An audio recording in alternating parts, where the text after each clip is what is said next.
Hola, muy buenas tardes, señores y señoritas. Se está grabando la clase. Vamos a hacer una clase tradicional de acuerdo a lo conversado con sus compañeros. No vamos a hacer clase invertida en esta última clase que tenemos ya de, del ramo de finanzas corporativas para ingeniería civil industrial. Eh, Hoy vamos a ver fuentes de financiamiento, como muy bien lo decía Cristian Contreras. Así que vamos a pasar de inmediato. Le puedo compartir mi pantalla y vamos a ir a la presentación. Vamos viendo. Por favor, díganme si pueden ver o no pueden ver la presentación. Sí se ve. Excelente. Bueno, dijimos decisiones del administrador financiero, básicamente tres tipos de decisiones: inversión, financiamiento y dividendo. Inversión, en qué es lo que voy a invertir, qué es lo que voy a comprar, por qué lo voy a comprar, para qué lo voy a comprar. Esas decisiones en general también son decisiones estratégicas, muchas veces están en un programa de CAPEX o de inversión de capital de trabajo, ¿cierto? O capital inmovilizado, inversión en capital, por ejemplo, maquinarias, equipos, entre otros, y también inversión en capital de trabajo si tenemos ¿cómo se llama? Un aumento de las ventas, un crecimiento de nuestra empresa, etcétera. ¿Ok? Capital de trabajo que tenían que sacar en la eh, clase pasada, de acuerdo a uno de los métodos. ¿Ok?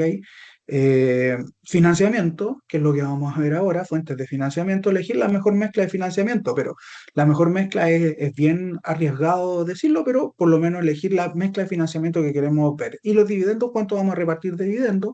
En Chile, las empresas que cotizan en bolsa tienen por ley que repartir el 30% de sus utilidades y eso dividirlo por el número de accionistas, y por lo tanto esos serían los dividendos que van a repartir al menos, pero los directorios podrían eh, indicar que se va a repartir más que ese valor. No pueden indicar que es menos por ley, ¿ok? En Chile.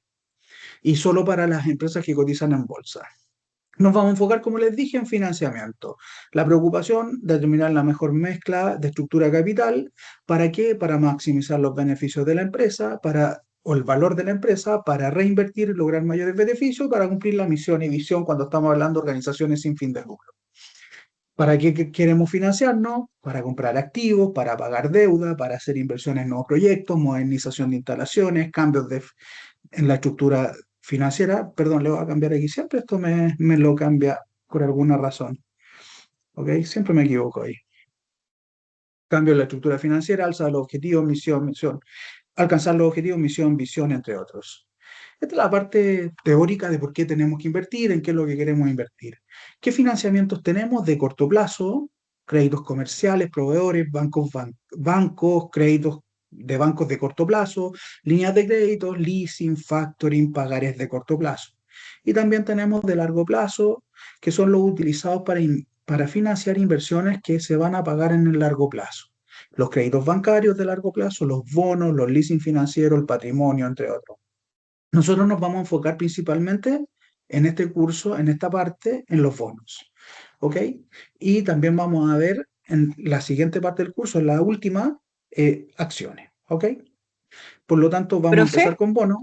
Dígame. quería hacerle una consulta. Estuve escuchando por temas de pega de ECAS. ¿Eso vendría siendo como un bono, como una manera de financiamiento? ¿Qué es lo que es un ECAS? Perdón mi ignorancia. Es que puede ser una sigla que yo no conozco, digamos. Por lo que entendí, es como una especie de garantía que una empresa extranjera le pide a su país.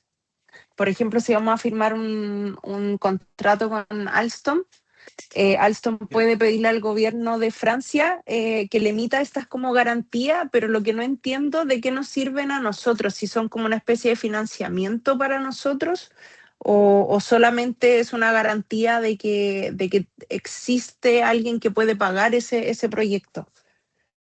Mira, en general, las garantías cuando nosotros tenemos un documento financiero en el cual hemos invertido, por ejemplo, invertimos en un bono y este bono tiene un colateral. El colateral es una garantía. Por ejemplo, si nosotros compramos un bono del banco Itaú, por decir algo, ya para no colocar el Banco Chile, compramos un bono del Banco Itaú y el Banco Itaú te dice: el colateral que tiene este bono es un pagaré reajustable del Banco Central. Entonces tú de inmediato dices, bueno, es un pagaré reajustable del Banco Central, por lo tanto no tiene riesgo de crédito. Ojo, cuidado cuando hablamos de riesgo. Los riesgos estamos con riesgo de tasa, riesgo de crédito, riesgo de operacionales, riesgo de insolvencia, entre otros. ¿Ok? Entonces lo que podemos decir básicamente es que el pagaré del reajustable del Banco Central o el pagaré del Banco Central no tiene riesgo de crédito, me lo van a pagar, pero cuidado que si tiene riesgo de tasa, ¿ok?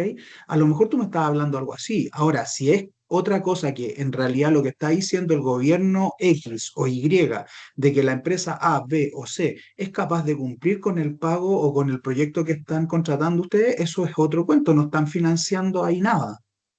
Solo el gobierno está diciendo que es capaz de cumplir con los compromisos y a lo mejor está colocando algún tipo ¿cómo se llama?, de documento que permite tener una garantía. Pero esa garantía no es que tú estés financiando esa garantía, la garantía va a entrar a tus cuentas fiscales como una letra o como un pagaré o como cualquier cosa que tú no lo vas a cobrar en el momento, sino que está ahí para cobrarlo si es que la empresa incumple.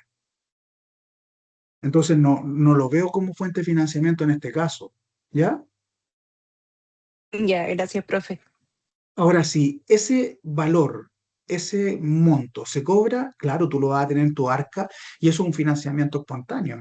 ¿Mm? Que ya lo vimos en ¿cómo se llama? En DuPont, si no me equivoco, en análisis financiero, ¿cierto? Sí. Excelente.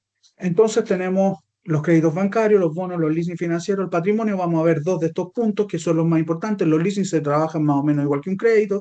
Los créditos se trabajan muy simples como un bono cuota constante, así que no son necesarios especificar cada uno de ellos. Además, todos conocemos cómo funciona un crédito bancario. Generalmente las personas hemos solicitado algún tipo de crédito bancario a largo plazo. Me refiero a 24 cuotas, 36 cuotas, 60 cuotas, 48 cuotas, y eso ya es largo plazo, sobre todo para nosotros como personas. ¿Ok? ¿Qué es lo que son los bonos? Son títulos que yo compro y que me van a permitir un interés más una amortización. Solo pueden emitir estos instrumentos las sociedades anónimas abiertas, o sea, aquellas que cotizan en bolsa y que tienen ciertas especificaciones. ¿Ok? Un bono entonces tiene dos tipos de flujos. El valor presente del valor del bono final si es que no paga amortización en el periodo y además de eso los intereses. O sea, entrega el principal más el interés. Los bonos, salvo aquellos que son de descuento, entregan estos dos. En el caso de descuento no entregan nada. ¿Por qué? Porque lo compro con un descuento. Y al final yo realizo mi ganancia. ¿Qué tipos de bonos tenemos? Tenemos el bono bullet, el bono cuota constante y el bono cero cupón. Vamos con los bonos, ¿cómo se valorizan? A valor par y a valor de mercado. A valor par se valorizan cuando yo digo, bueno, este bono lo emitía una tasa X. Bueno, la tasa X, si yo descuento los flujos de este bono, o sea, el principal y los intereses, voy a tener que me da exactamente el valor del bono si lo descuento a la tasa de emisión. Pero si yo tomo este bono después de que lo he comprado y lo salgo a vender al mercado secundario, o sea, a la bolsa de valores, eh, va a pagar una tasa que es la tasa de mercado. Y esta tasa puede ser superior, inferior o igual a la tasa que yo lo emití.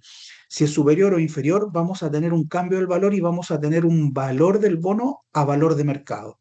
Y por lo tanto, estaríamos descontando a la tasa TIR del bono o a la tasa de mercado del bono. ¿Ok? Vamos a hacer un ejemplo. Vamos a hacerlo aquí en la presentación y después si quieren también lo podemos hacer en Excel.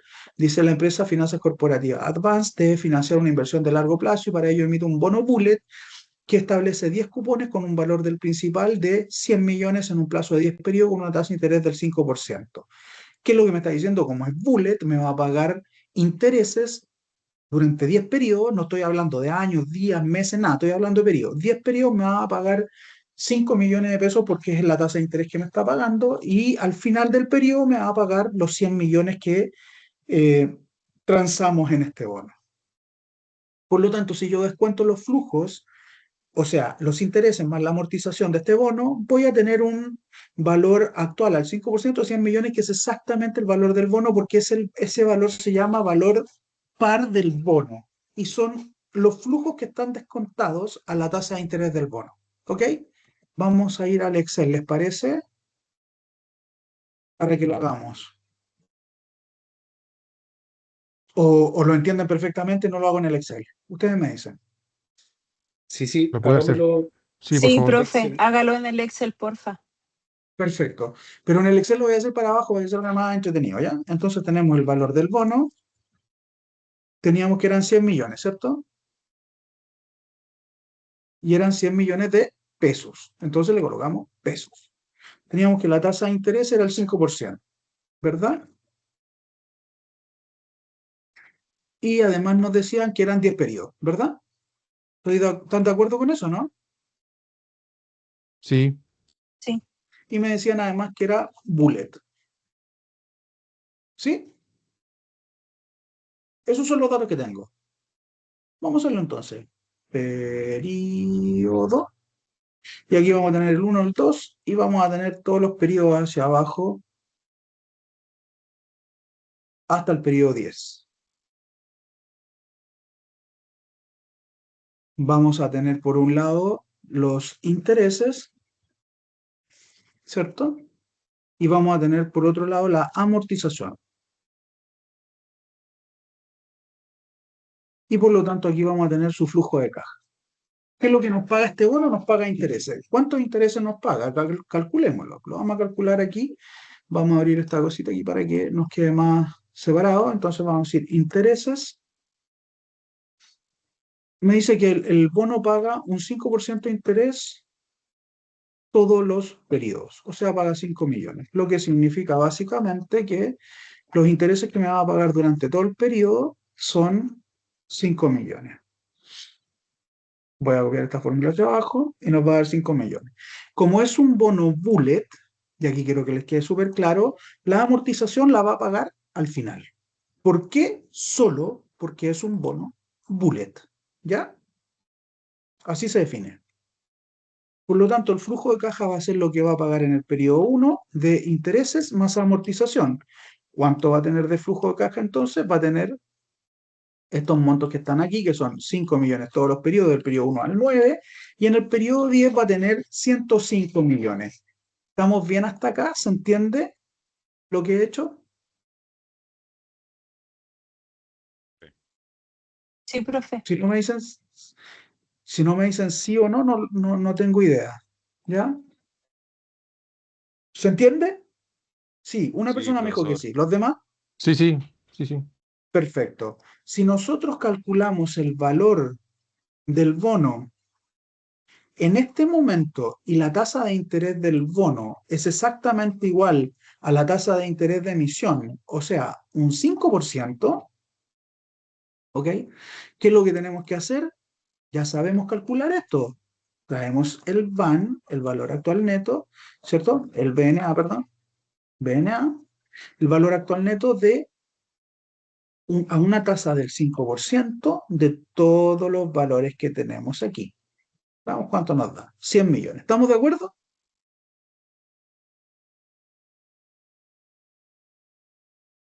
Y esto se conoce como valor par. ¿De acuerdo? ¿Estamos claros, no? Profe. Sí, Sí. sí. Sí, estamos claritos, ¿cierto?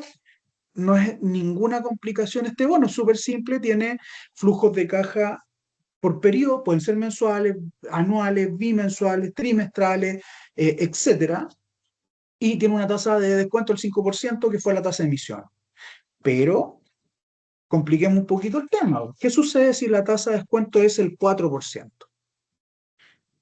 Nosotros sabemos, básicamente, que el bono me está pagando 5% de la tasa de interés. ¿Qué creen ustedes que va a pasar con una tasa del 4%? ¿Me pueden decir?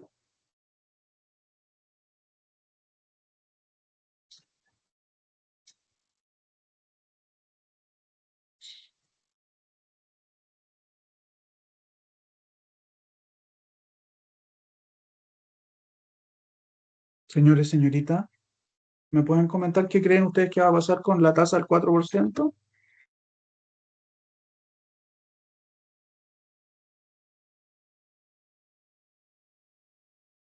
¿Disminuye? ¿Mm?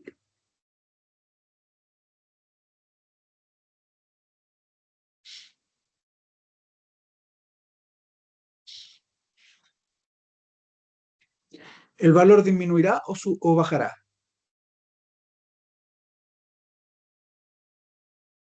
Un compañero me dijo disminuye. ¿Quién fue? Yo, Cristian Contreras. Yo entendería que Cristian, disminuye. tú me dijiste que disminuye. Alberto, ¿qué crees tú? ¿Disminuye el valor del bono o aumenta el valor del bono? Alberto Figueroa. Sí, profe. Creo que disminuye. Si baja el Oscar, porcentaje. gracias Alberto, disminuye. Oscar Marcelli, Sí, creería lo mismo, profesor. Darnay,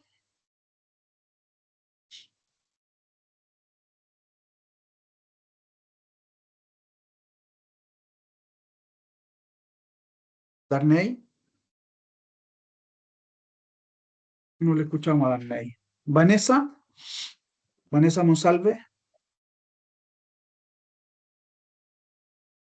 Siempre tengo problemas con el audio.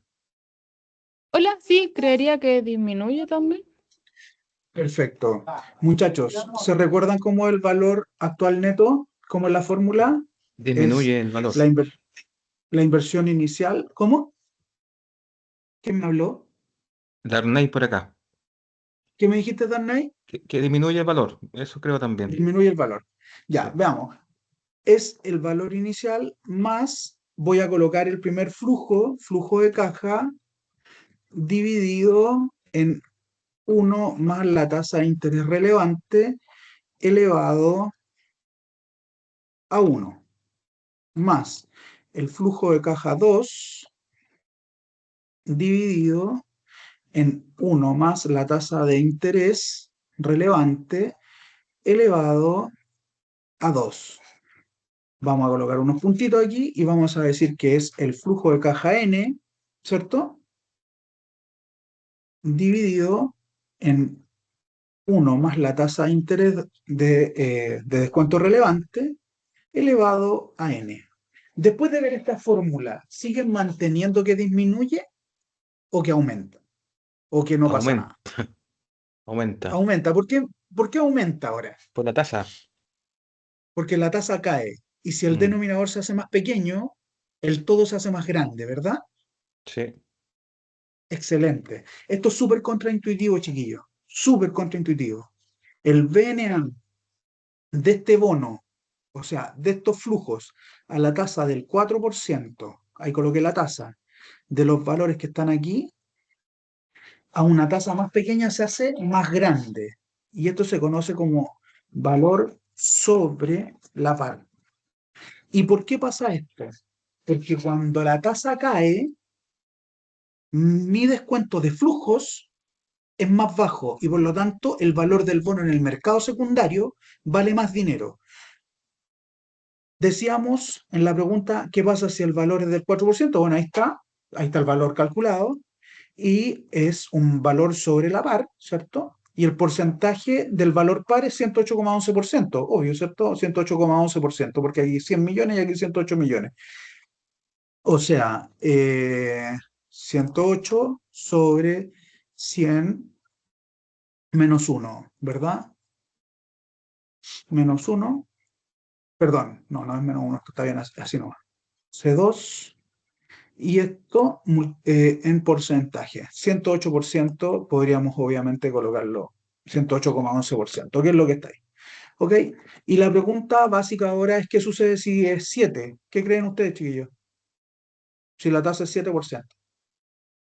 Debería aumentar el valor del bono. ¿Va a aumentar el valor del bono, Héctor? Disminuye. Si la Es al tasa... revés, es al revés. Al revés. Se produce verdad, el perdón, efecto tienes inverso. razón. Disminuye, sí, disminuye. disminuye, ¿verdad? Es contraintuitivo, acuérdense. Yo pensaría que cuando la tasa es más baja, gano menos. Eso es lo que uno piensa, pero en este caso es que gano más porque el descuento de los flujos futuros es más bajo, una tasa TIR, vamos a colocar aquí, control C, control V, y aquí vamos a sacar este valor que está aquí y vamos a colocar un 7%. Y vamos a calcularlo. Entonces, es el BNA, ¿verdad?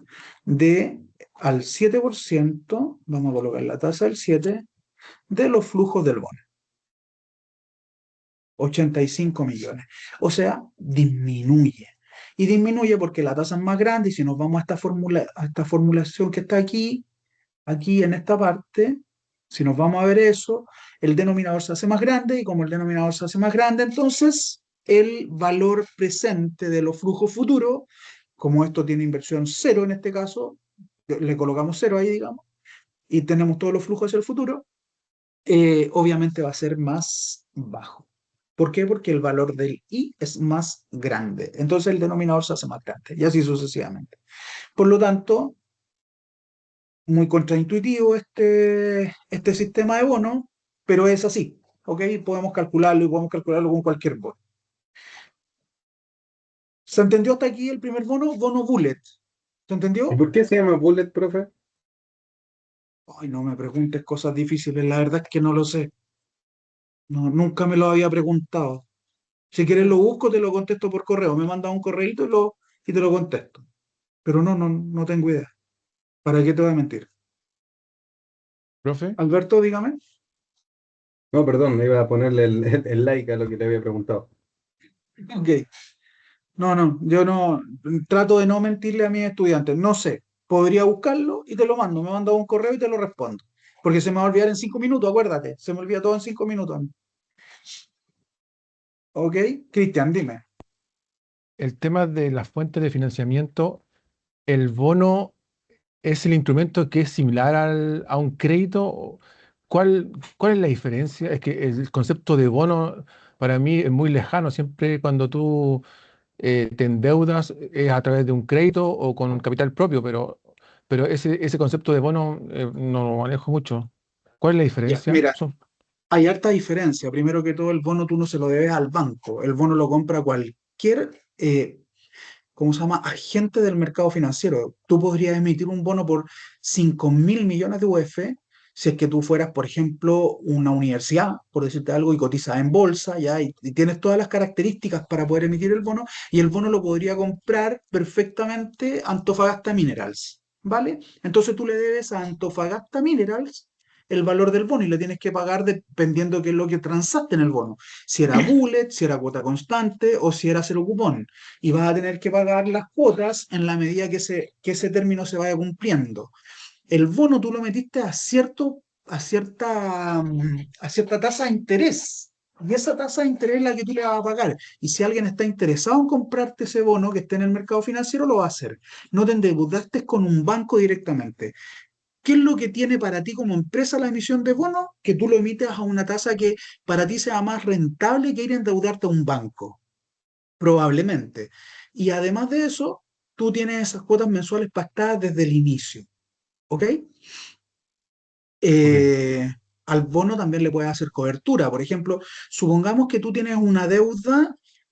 Chuta, aquí me voy a meter en la pata de los caballos, pero eh, solo para explicártelo, ¿ya? Vamos a ver aquí una cosita. Supongamos que tú tienes una deuda. Tú tienes, por un lado, el activo, el pasivo y el patrimonio, ¿cierto? Y tú tienes que pagar, por ejemplo, tienes que pagar una deuda que contrajiste en dólares, ¿vale? Porque compraste una maquinaria al extranjero y la contrajiste en dólares. Entonces, tú compraste una maquinaria y la compraste al crédito, ¿ok? La compraste al crédito, compraste 5 millones de dólares. Me estoy saliendo, pero absolutamente de la clase, ¿ya? Para que quede súper claro, por favor. La compraste en dólares, la moneda fue dólares, US dólar, la compraste a 10 años y la tasa de interés es el 1,25%, ¿vale?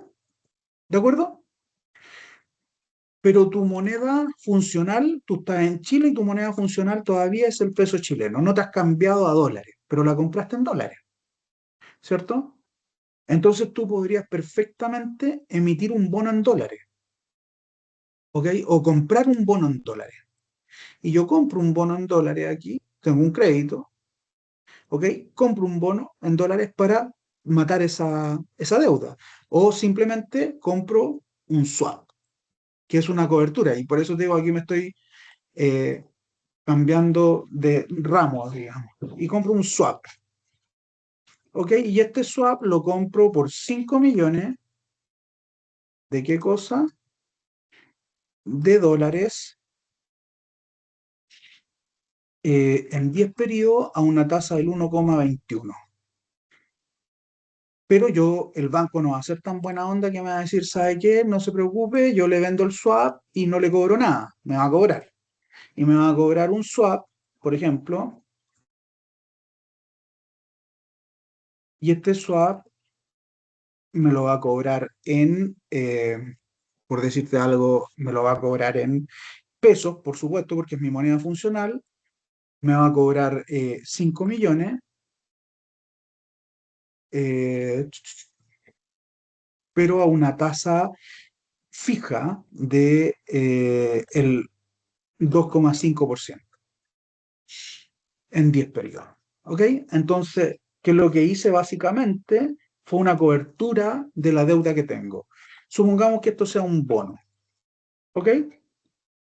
Que yo emití un bono en dólares para comprar una máquina. Obviamente aquí va a tener una máquina, ¿verdad? Pero no la tengo que colocar porque es un activo que no lo estoy buscando. Primero te lo dije con un crédito para que fuera más fácil, que es lo más intuitivo que uno hace. Pero yo emito un bono por 5 millones de dólares y lo tengo que pagar en 10 periodos, una tasa del 1,25, lo emití en dólares, mi moneda funcional es en pesos y mi moneda funcional del balance en pesos. ¿Qué es lo que me duele, muchachos? ¿Qué es lo que me duele en este ejemplo? Cristian me lo hizo la pregunta. Cristian, ¿qué es lo que me duele? Si yo tengo solo eso, ¿qué me duele?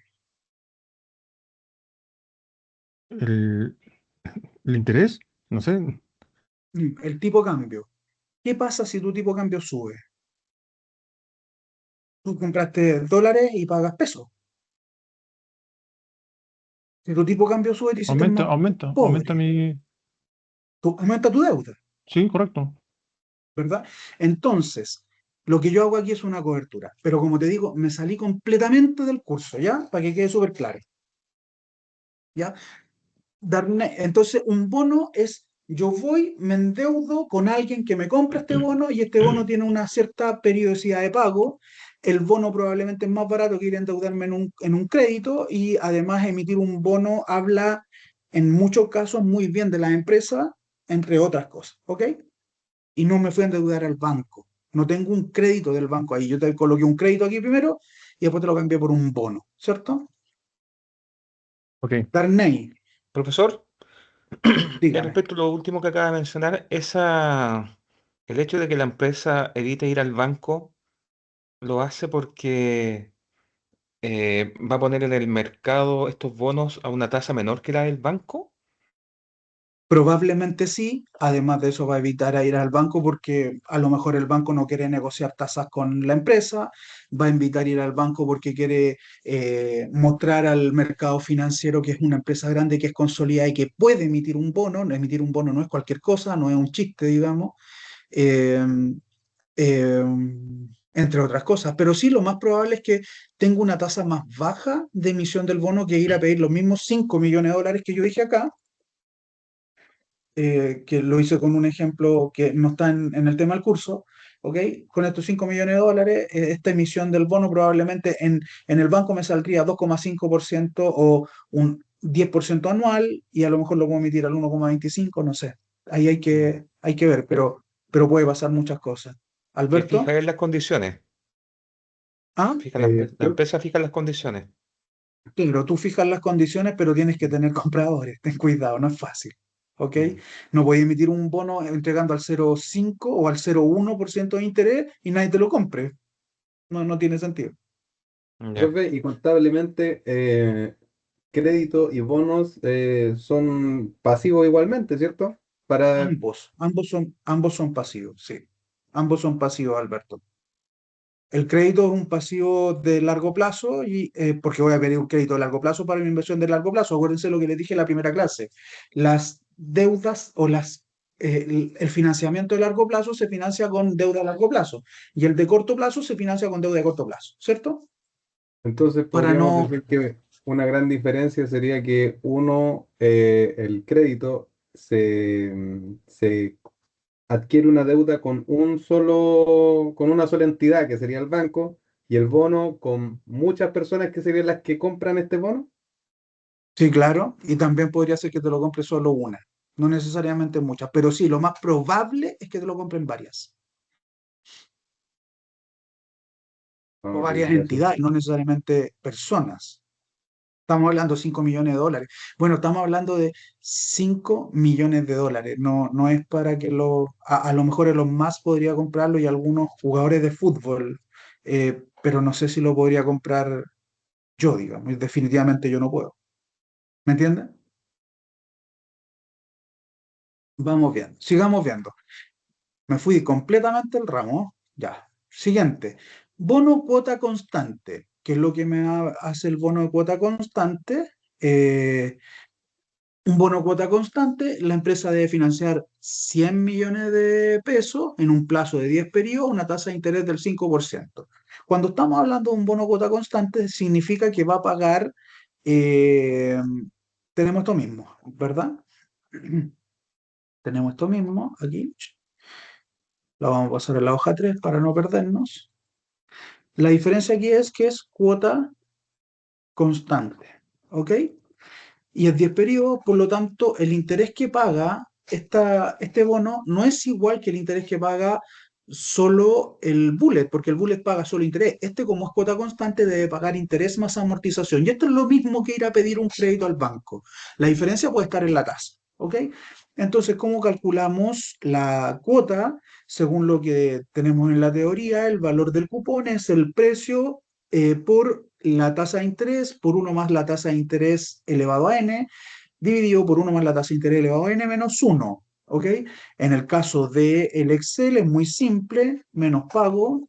¿Por qué menos? Porque el pago es negativo. ¿Ok? Menos pago, la tasa 5%, el número de periodos 10 periodos y el valor actual es 100 millones. Listo, ahí está. Eso es lo que voy a desembolsar en cada cuota. Si ustedes lo ven acá, es lo mismo, ¿ok? Calculado por la fórmula. En Excel es muy fácil, digamos, es la fórmula pago. Y cuando ustedes van al banco, ustedes le dicen a su ejecutivo, Juanito o Juan, ¿sabes qué? Necesito un crédito por 100 millones de pesos, lo necesito pagar en 10 cuotas. ¿Cuánta tasa me das? Ah, te doy un 5%, listo. Entonces el 5% y el tipo te hace el cálculo y te entrega el valor de la cuota. Lo que hace es esto. ¿Ok? Obviamente después le agrega el seguro A, el B, el C y el D, como dijo el Bombo Fica, ¿verdad? Que no están incluidos en este precio cuota, sino que van por otro carril y que tú puedes no tomarlos si quieres. Entonces vamos viendo qué es lo que tenemos en la tabla de amortización del bono, porque aquí lo que hice acá es una tabla de amortización del bono. ¿Ya? Voy a copiar esto para no hacer los formatos de nuevo. ¿Cuánto interés voy a pagar? Todos los, perdón, aquí esto no se llama interés, se llama cuota, ¿verdad? ¿Por qué? Porque dije que es una cuota constante. Entonces eso es una cuota. Y voy a decir, bueno, la cuota es igual a el valor que yo he calculado. Y por supuesto, este mismo valor para todos los periodos. Todos los periodos voy a pagar una cuota. Por eso es cuota constante. ¿Ok? ¿Se entiende? Y esta Sí, cuota sí. en este momento es el flujo de caja. Eso es lo que le voy a pagar a la persona o a la entidad que me compre el bono si yo lo emití, o eso es lo que yo voy a recibir si es que compro el bono si lo emitió otro. ¿Ok? Pero ahora tengo que calcular entonces los intereses y la amortización de este bono. Los intereses no son otra cosa que el saldo insoluto. Vamos a tener que agregar aquí una columna y le vamos a colocar insoluto. Vamos a agregar una fila para colocar el primer insoluto, que son 100 millones. Es para que no tengamos que hacer muchas fórmulas o repetir fórmulas. El insoluto al principio es 100 millones, en el periodo cero, y vamos a decir, bueno, ¿cuánto es el interés que paga este bono con los 100 millones? Bueno, en el primer periodo paga el interés de 100 millones por el 5%. ¿Ok? ¿Estamos claros, cierto? Me va a pagar Sí, el profe. 5%, eso es lo que me está diciendo. Sí, sí. Entonces la amortización Sí. va a ser exactamente igual al valor de la cuota que he pagado menos los 5 millones de pesos. Lo mismo vamos a hacer para el resto, pero ahora calculemos entonces cuánto es el insoluto. El insoluto es el insoluto que tenía en el periodo anterior menos la amortización que he pagado. Y ahora vamos a hacer solo los intereses de el insoluto multiplicado por la tasa del 5%. Y vamos a fijar esta fila. Y la amortización, bueno, la fórmula ya está lista, no hay problema. Los intereses, más o menos tenemos la fórmula lista, y el insoluto ya tenemos la fórmula lista. Y copiamos hacia abajo por razones obvias, ¿verdad? Y si ustedes se fijan acá, el valor final del insoluto, ¿cuánto me da? 0. 0, ¿verdad? Ujú. ¿Por qué? Porque he pagado todo el valor del bono en la medida que fui pagando cada una de las cuotas. Y esas cuotas, ¿qué es lo que componían? Interés más amortización. O sea, esto que está aquí es interés más amortización del principal. ¿Ok? ¿Estamos de acuerdo, O señores, sea, señorita? la cuota es totalmente fija y lo que cambia es como la composición de lo que estoy pagando. El interés y la amortización, que es lo que acabo de decir. ¿Ok?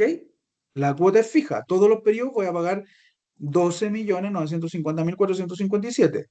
El primer mes voy a pagar intereses sobre el insoluto que tengo, que son 100 millones, 5 millones de pesos. En el segundo mes pagué algo de amortización. No te puedo pagar los mismos 5 millones porque yo te ofrecí una tasa del 5% sobre lo que yo te debo. O sea, 92.042.049.543 multiplicado por el 5% me da ese valor. Y así sucesivamente.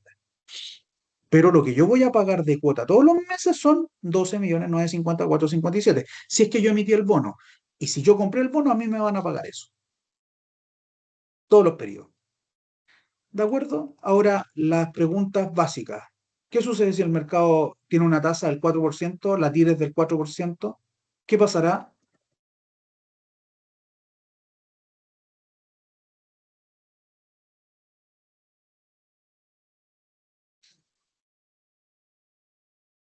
Señores, señoritas, ¿qué pasará si la tires del 4%?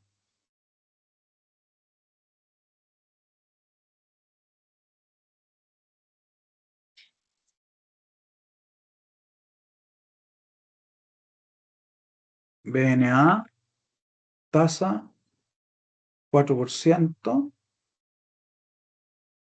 punto y coma, valores. ¿Cuánto recibo todos los meses?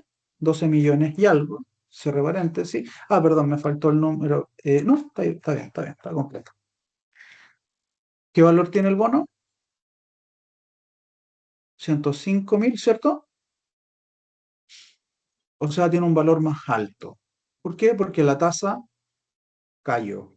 ¿Qué pasa si es que la tasa sube? Tiene un valor más bajo, porque la tasa subió.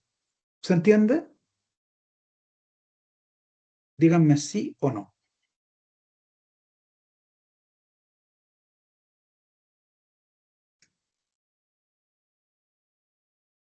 Hola.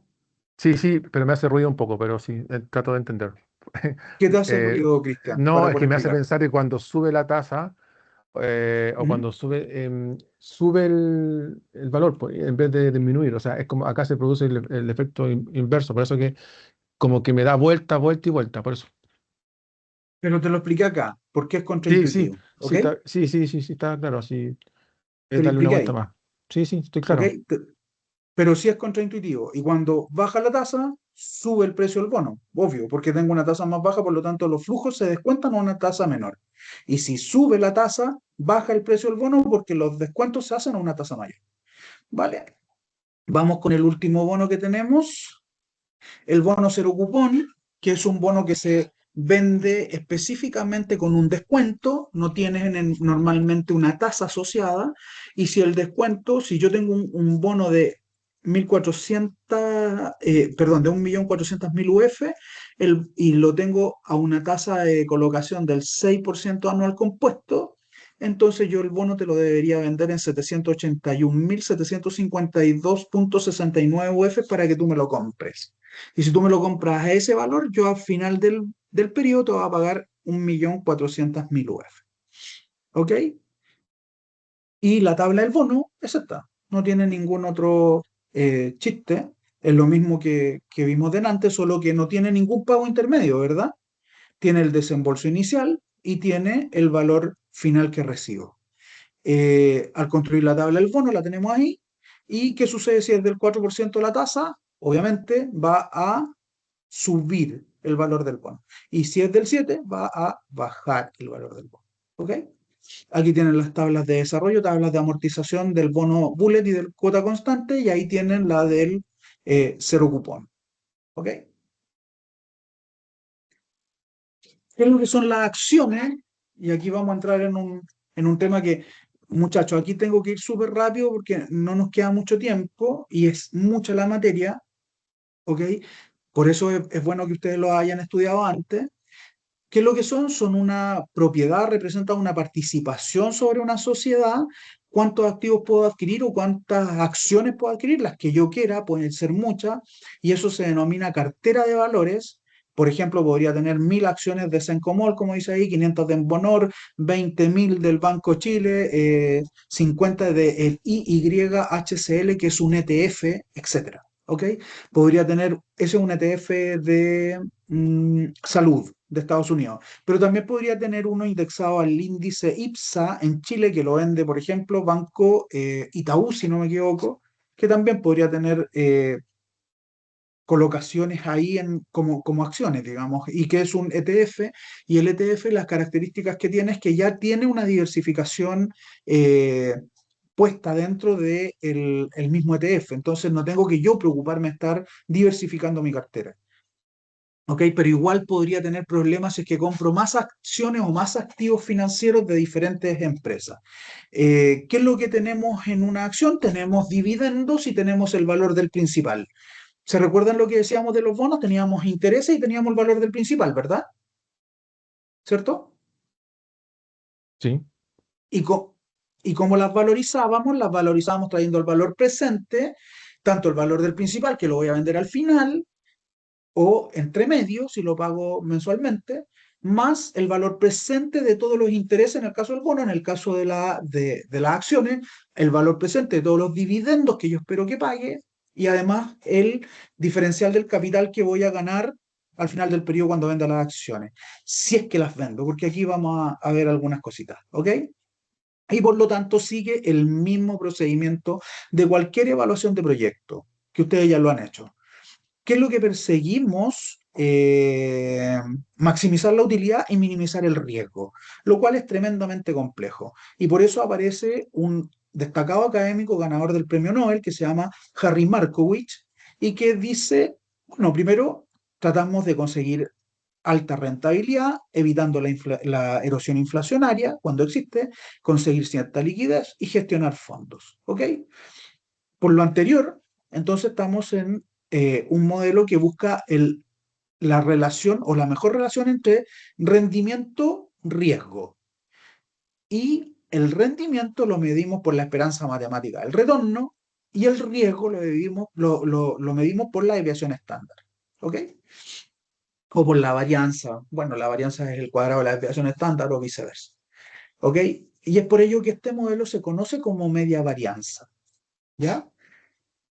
Los valores de las acciones lo podemos ver desde varios puntos de vista. Primero, el valor contable, ¿de acuerdo? Que es la valoración neta de los activos menos los pasivos.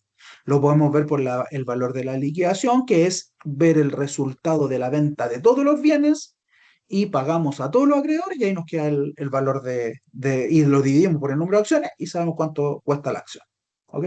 Y podemos verlo por el valor de mercado, que es simplemente nos vamos a un broker cualquiera que sea, o nos vamos a la Bolsa de Santiago, o a la Bolsa de Estados Unidos, a la Bolsa de Inglaterra, o a la Bolsa de Londres, perdón, o de la Bolsa de Shanghái, etcétera, y vemos cuánto está el precio en el mercado secundario de este bien o de esta acción, la acción que nosotros queramos ver.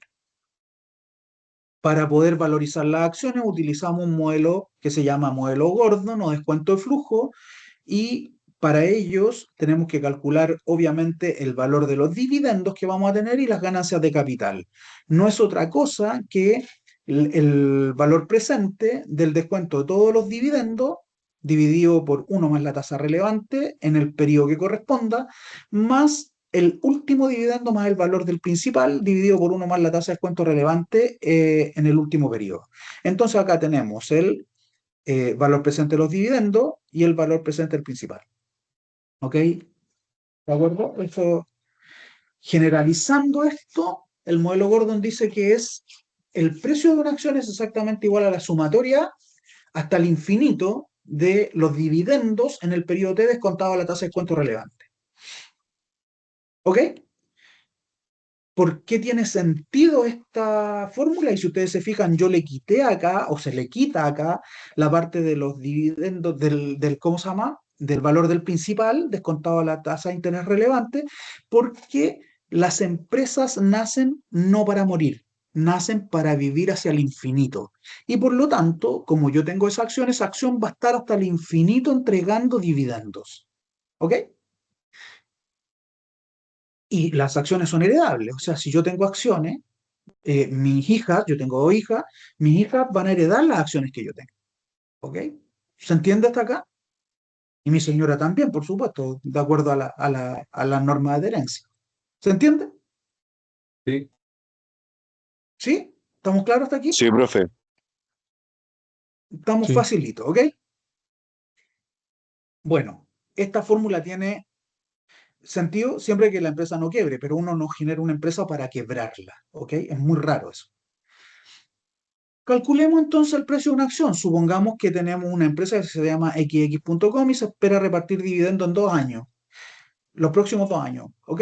El primer dividendo es de 2 millones y de 3 millones, el segundo dividendo. Y el precio estimado de venta de las acciones es 12 millones y medio. Además, se sabe que la rentabilidad esperada, una versión alternativa, es del 4,5%, ese es su costo de oportunidad o su tasa de descuento relevante. Básicamente, si usamos el modelo Gordon, tendríamos que la acción cuesta 16.107.690. Y lo que estamos diciendo aquí es que estamos vendiendo el principal, o estamos vendiendo la acción, ¿verdad? Si no vendiéramos la acción, eliminamos este componente y calculamos cuánto cuesta el precio de la acción. Pero aquí la estamos vendiendo. ¿Qué sucede si tenemos un crecimiento en forma constante de los dividendos? Bueno, simplemente vamos a decir que como el dividendo es constante en el tiempo, es absolutamente constante, entonces una perpetuidad.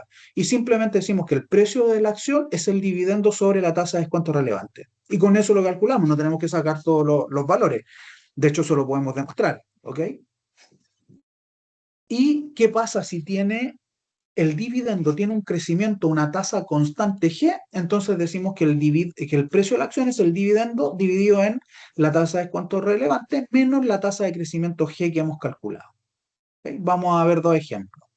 La empresa XX obtuvo utilidades netas de 250 millones en el año 2023. Como política de dividendo, la empresa se adecua a la normativa vigente en Chile. Por lo tanto, reparte el 30% de la utilidad.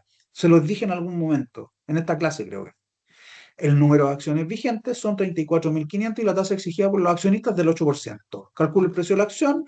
Bueno, sabemos entonces que esta empresa tiene dividendos constantes de aquí al futuro. Eh, no tiene cambios en sus dividendos. ¿Ok? Por lo tanto, las utilidades netas son 250.000, el 30% de los, perdón, 250 millones. El 30% de los 250 millones son 75 millones, la tasa de descuento relevante del 8% y las acciones son 34.500.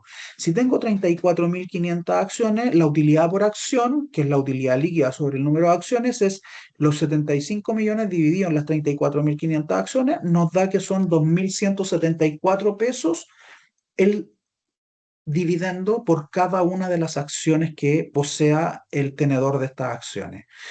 Por lo tanto, si yo quisiera vender esta acción y yo creo y estimo que esta empresa todos los años va a tener una utilidad de 250 millones de pesos y que van a seguir manteniéndose las mismas 34.500 acciones y que los accionistas les van a seguir exigiendo el 8% a esta rentabilidad, entonces el precio de la acción es 27.174. Yo no debería pagar más que ese precio.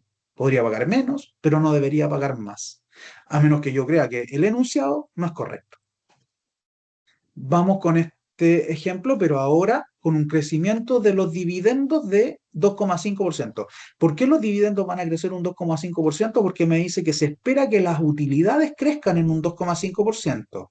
Ahora tenemos la otra fórmula al lado acá, si ustedes la ven, es decir, el dividendo dividido en la tasa de descuento relevante menos G. Tenemos los mismos datos, 250 millones, 75 millones de dividendos a repartir, que es el 30% de los 250 millones. El R es un 8% y el G es un 2,5%. O sea, la tasa de descuento relevante es el 8% y el crecimiento de los dividendos va a ser, o de las utilidades va a ser 2,5%. El número de acciones se mantiene, la utilidad la UPA, utilidad líquida por el número de acciones, 2.174 pesos. Por lo tanto, el precio de la acción va a ser 39.526 pesos. ¿Por qué sube el precio de la acción? Porque tiene un crecimiento de la utilidad en forma constante de aquí al infinito.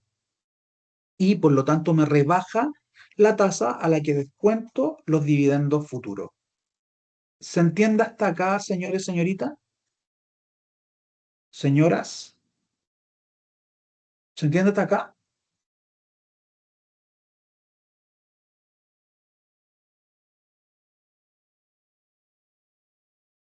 Perfecto. En la actualidad, una persona tiene muchos activos en los cuales puede invertir y esto se conoce como cartera. Y el peso relativo de cada una de las posiciones que yo tengo cumple la condición de que es 1. Por ejemplo, vamos a ver aquí una nueva hoja, le vamos a llamar acciones, y yo digo, tengo, ¿de qué acciones quieren tener, chiquillos? SQM, me voy a colocar yo. ¿Cuál más quieren tener? Díganme ustedes, por favor. Apúrense, si no Banco vamos a salir a las Chile, 12 de la noche de aquí. ¿Ah? Banco Chile, Ver Chile. Anglo American. No lo escuché. Anglo American. Anglo. Ya. ¿Ninguna más? ¿Esas tres? ¿O Santander. más? Falabella. Santander. Perdón, me la equivoqué. CSDA, ¿Qué es eso? Perdón, no la conozco. ¿Cómo se llama? la compañía sudamericana de vapores, esa es Ah, la CSDA. ya, ya, perfecto. Digamos que esa nomás. ¿Cuánto vamos a tener en Sokimich? En dinero, en pesos, inversión. ¿Cuánto Tenemos vamos un a tope tener? total. ¿Ah? ¿Hay un monto total, una bolsa total para invertir o cualquier Sí, número? no, démosle nomás. Después vemos cuánto es la bolsa total. ¿Cuánto vamos a tener aquí? 1.000 millones. Sí, te hiciste millonario el tiro. Te compraste la empresa completa. Ya, vamos a decir 100 millones. ¿Cuánto vamos a tener en Chile? 50 millones, 50, claro. 50 millones. ¿Cuánto vamos a tener en Anglo? Los 80, 80 millones, Me falta un cero, ¿verdad? ¿Cuánto vamos a tener en Santander? 50 igual. ¿Cuánto vamos a tener en Falabella? 30. ¿30? Sí, No vamos sé a si ser lo más coloqué bien. millonarios. Ya. ¿Y cuánto vamos a tener en Sudamericana de Vapores? 50. 50. Tenemos buen dinero para invertir, ¿ah? ¿Cierto? Buen colchón. Pero está. Total, ¿cuánto tenemos?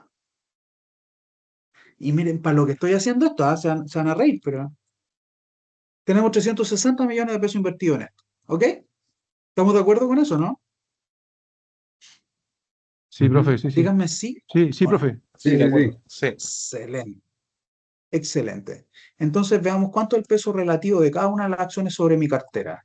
Y es simplemente decir el valor que tengo invertido en el activo N sobre el total de lo que invertí en mi cartera de activos.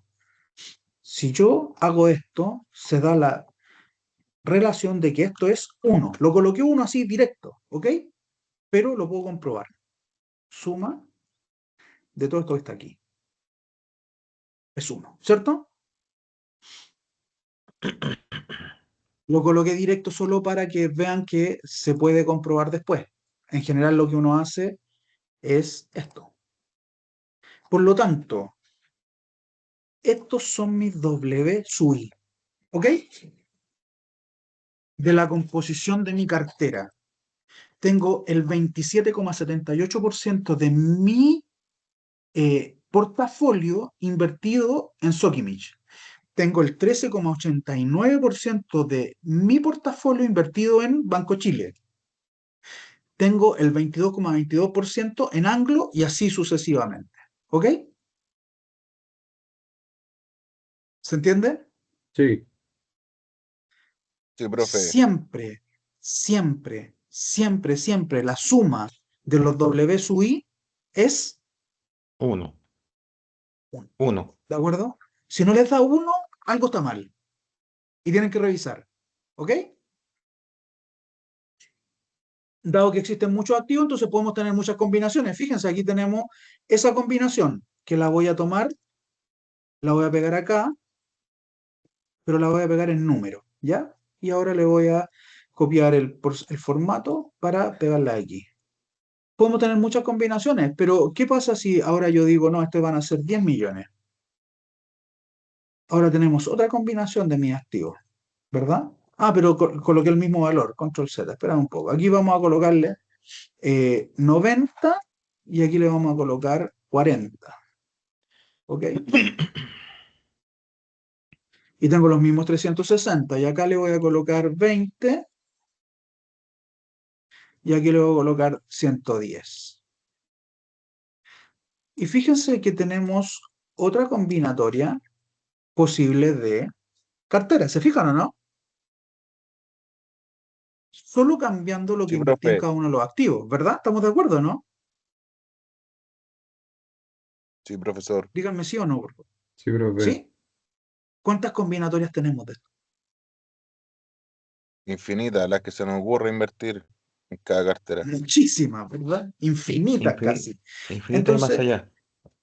claro, dado que existen muchas combinatorias o posibles combinaciones para la composición de cartera, entonces podemos decir que las combinaciones o las carteras preferidas de los inversionistas son aquellas que, eh, entendiendo que los inversionistas son adversos a riesgo, la que tienen la mayor rentabilidad es decir, o el mayor retorno al menor riesgo, ¿ok?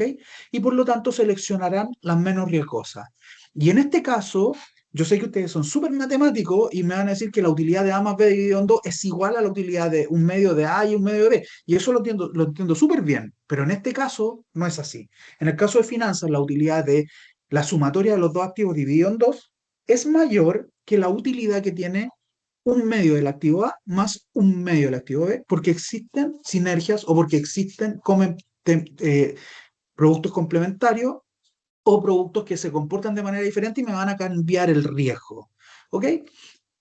Vámonos ahora a esto. Dice, los inversionistas son aversos al riesgo. No está mal escrito, está súper bien escrito. Se llama aversos. ¿Ok? Son aversos al riesgo. O sea, entre dos activos con igual rentabilidad, seleccionarán el menos riesgoso. Y la pregunta es, si yo tengo un activo que es más riesgoso, ¿qué es lo que le exijo? Díganme ustedes. A mayor riesgo, ¿qué le exijo yo al activo? Mayor Mayor utilidad. rentabilidad. Más utilidad, más rentabilidad. Aquí hablamos de rentabilidad, ¿ya? Más rentabilidad, por razones obvias. Entonces, mientras más riesgosos son los activos, yo le exijo más utilidad o más rentabilidad para que quede en el término de nosotros, y eso se llama prima por riesgo. Y la pregunta es, ¿esto sucede en la vida real? Bueno, Kane, Body y Marcus en el 2004 hicieron una investigación y lo publicaron en el libro de principios de inversiones de McGraw-Hill y dijeron, bueno, veamos qué es lo que pasa con las acciones pequeñas.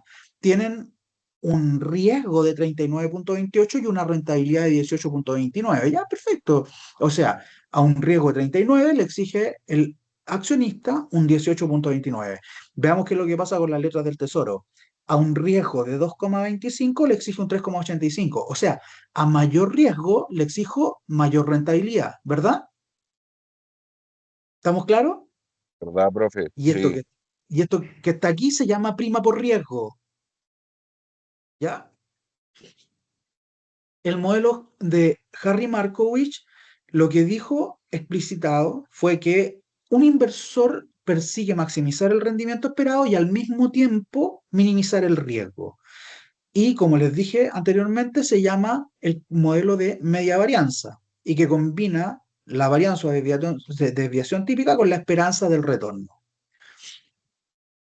Al tratar de hacer esto, la mejor medida para hacer que el riesgo sea más bajo es la diversificación, ¿ok? O sea, tener varios activos o varias porciones de mi dinero en diferentes tipos de activos. Y ojalá que estos activos se comporten en forma absolutamente contrarias. Si un activo sube, el otro baje. ¿Por qué? Porque así minimizan el efecto que tienen en el costo de mi cartera, manteniendo una rentabilidad esperada, y minimizan el riesgo que tiene mi cartera. ¿Ok? Entonces, para obtener la rentabilidad de un activo dijimos que era la rentabilidad de los dividendos, ¿cierto? Dividido más la rentabilidad de la ganancia de capital. Ese es el modelo de ¿cómo se llama? Gordon. Ahora, ¿cómo podemos saber la rentabilidad de un activo? Si lo calculamos ex post, nosotros le llamamos RI. Y si lo calculamos ex ante, le llamamos SEIT. ¿Por qué? Porque ex post conocemos las rentabilidades que estaban en el pasado y vamos a tratar de estimar las rentabilidades del futuro. Y en el caso de que no las conocemos y las queremos calcular, las llamamos ex ante, ¿cierto? O las tratamos de calcular ex ante, debido a que vamos a colocar cierta probabilidad de la ocurrencia de este retorno. ¿Ok? Eh, por lo tanto, la esperanza del retorno de un activo cualquiera está dado por la sumatoria de igual 1 hasta n de la probabilidad de la ocurrencia del retorno y en un momento estimado. O sea, la probabilidad de la ocurrencia del retorno del activo. ¿Ya? Vamos a ver un ejemplo ahora. Tenemos dos empresas donde tiene la probabilidad y el rendimiento esperado de este activo. Si ustedes suman esta probabilidad a 100%, ¿verdad?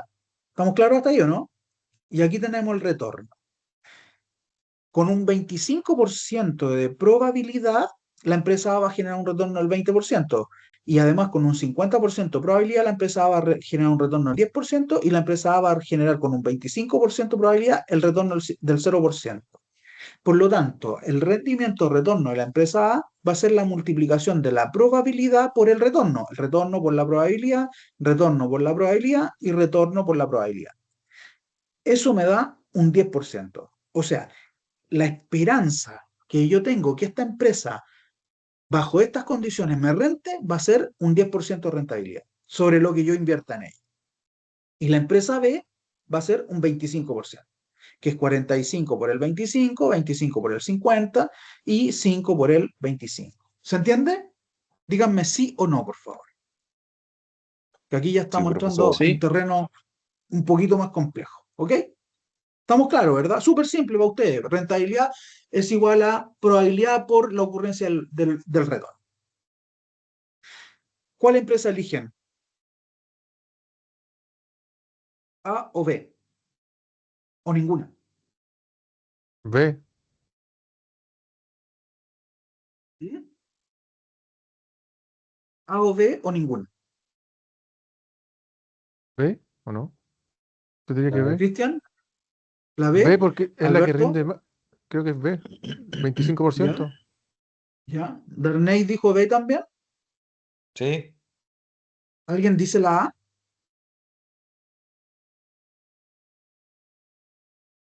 Chiquillo, lamentablemente les conté la mitad de la historia, porque que no les conté cuánto del riesgo de esto, ¿cierto? Ujú. Pero nunca más les va a pasar esto, nunca más.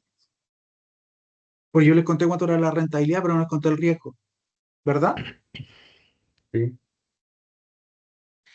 ¿Y te acuerdas qué es lo que hace un inversionista averso al riesgo? Decide sobre dos factores, rentabilidad y riesgo, no sobre uno solo. ¿Ok?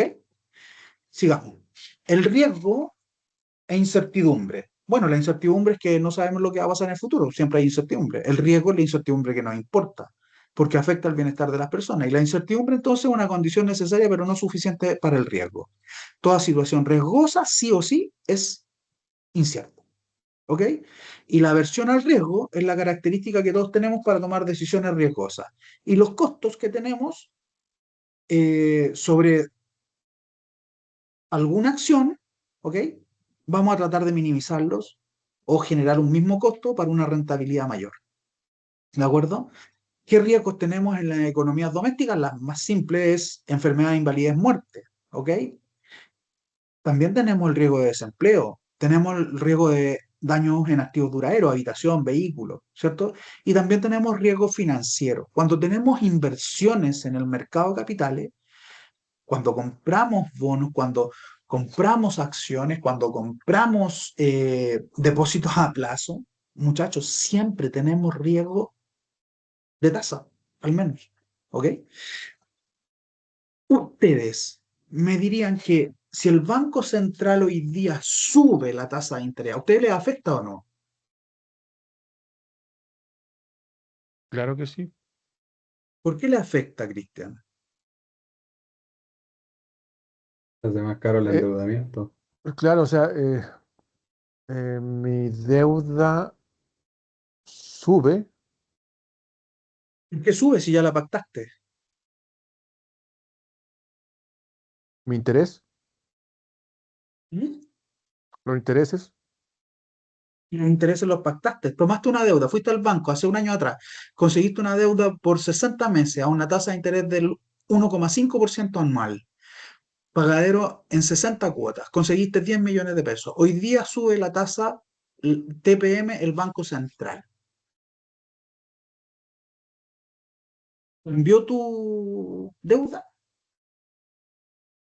no, bajo ese escenario, no, Mm, ¿cierto? Entonces, ¿te afecta que suba la tasa? Te estoy llevando a una respuesta, pero no es la correcta, ¿ya?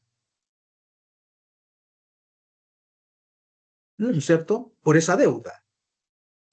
Pero todos aquí, todos, me parece que trabajan o hemos trabajado en algún momento, ¿verdad? Y tenemos ahorros previsionales, ¿o no? Sí. ¿Sí o no? sí, Sí. Y cuando la tasa sube, ¿qué pasa con los instrumentos de renta fija? Lo acabamos de ver en los bonos. ¿Qué pasa cuando la tasa sube? El valor baja. el valor baja, El claro, es lo valor, que, el valor cae, ¿cierto? Entonces, si sube la tasa, tu dinero en la FP se hace más bajo porque ellos tienen que hacer mark to market todos los días, ¿ok? Y por lo tanto, el valor de la cuota cayó y tú tienes X cantidad de cuota y por lo tanto tu valor del dinero cayó. ¿Te afecta? Por supuesto que sí. A pesar de que mucha gente dice, no, a mí me da lo mismo lo que haga el Banco Central, si total, no quiero pedir un crédito, no tengo hipoteca, no tengo nada, así que no me pasa nada. Sí te pasa, sí te afecta. Y te afecta porque tienes tu dinero en un administrador de fondos que tiene invertido en ciertos activos. Y aquí estamos viendo esto, ¿ok? Las fluctuaciones adversas nos afectan financieramente hablando a todos, a todas las personas, ¿ok? ¿De acuerdo? ¿Cómo transferimos los riesgos? Cobertura. ¿Se recuerdan cuando vimos esta cuestión que me salía absolutamente de la clase, esto que está aquí, swap, ¿cierto? Es una cobertura, ¿ok? Y tienen diferentes tipos de cobertura. Existen las opciones, existen los futuros, existen los forward, existen los swap. Existe eso. Y en realidad no es otra cosa que un seguro, ¿ok? Es un seguro que dice que yo voy a asegurarme de no perder más de lo que estoy pactando hoy día. Y también existen los seguros normales. Cuando nosotros compramos una casa o compramos un auto, vamos y lo aseguramos. ¿Por qué? Para evitar el riesgo de pérdida total del bien. ¿Ok?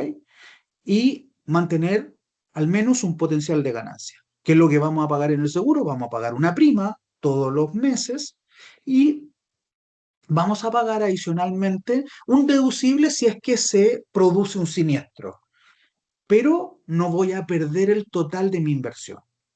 ¿Verdad? ¿Estamos de acuerdo en eso, no? Me imagino que más de alguno de ustedes ha tenido un seguro, ¿o me equivoco?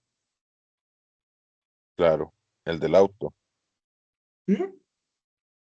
¿Sector? El del auto yo creo que la mayoría, po. El del auto tenemos ¿Cierto? casi todo. Y si tiene casa, probablemente su casa está asegurada contra sismo e incendio, ¿verdad? Si es que la tiene con crédito hipotecario, está asegurada. Eso se lo firmo. Entonces, la mayoría de nosotros tenemos seguros. ¿Para qué? Como muy bien dijo Héctor, si tenemos un auto, ya vamos y lo aseguramos. Que si chocamos, no queremos perder el valor total.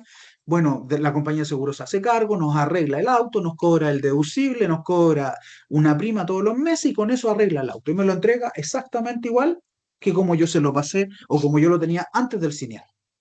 Y si tiene pérdida total, me entregan el valor de mercado del vehículo. ¿Ok?